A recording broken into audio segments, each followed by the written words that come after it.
i stedet for Pedersen. Men Pedersen kommer til Ildbrand.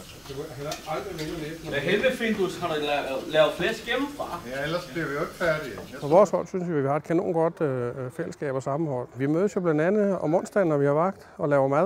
Og så når vi spiser det, så sætter vi de 2 skåle ind og bliver luet. Det er fandme i orden. Jeg synes, det betyder meget. Jeg ved, jeg har nogle gode kollegaer, skråstreg kammerater, man mødes med, både i skarpe situationer og af til mødes vi også privat. Altså, vi tager også til koncert sammen nogle gange, eller hvis der er et eller andet. Man kan få en kollega-hjælp, hvis man skal lave noget hjemme i haven, og sige, har ikke lige tid til at komme og hjælpe mig. Man ved altid, at man har nogen, man kan ringe til. Det er du faktisk god til. Nej, det er det. Du troede lige. Nej. Jeg havde den der naive tro, at vi havde en bestilhakker op, så det virkede, så jeg tog ikke min egen med. Det er jo stor del af det at være brandmand. Det er jo det kammeratskab, man har på holdet. Og hvis ikke det fungerer, så ligesom på enhver anden arbejdsplads, så virker det ikke.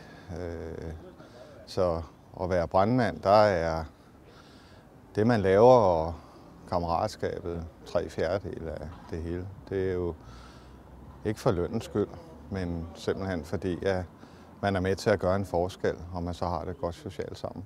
Vi er gode til at snakke med hinanden. Særligt synes jeg, på vores hold har vi oplevet, hvis man er ked af et eller andet, eller oplever noget, man synes, det ikke er så godt, så er der altid en, der man kan snakke med, ligesom og komme af med det, man går og har oplevet eller set. Det betyder meget, at vi kender hinanden. Vi ved ligesom, hvad vi står for hinanden, også hvis vi er træt, eller vi bliver lidt stresset op og kører over, hvad der foregår. Det kan jo godt være alvorligt trafikuheld eller store brænde. Så ved man ligesom, hvor vi har hinanden henne, og man kender hinanden.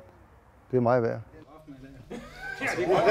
Det at køre til ildebrand er som sådan ikke det er selvfølgelig et fællesskab, men det er jo ikke der, vi har det sociale. Det er jo nu, når vi kommer hjem fra brand og står og snakker og laver lidt gas med det hele, og det skal der også være plads til. Var det også noget for dig at blive deltidsbrandmand? Se mere på blivbrandmand.nu.dk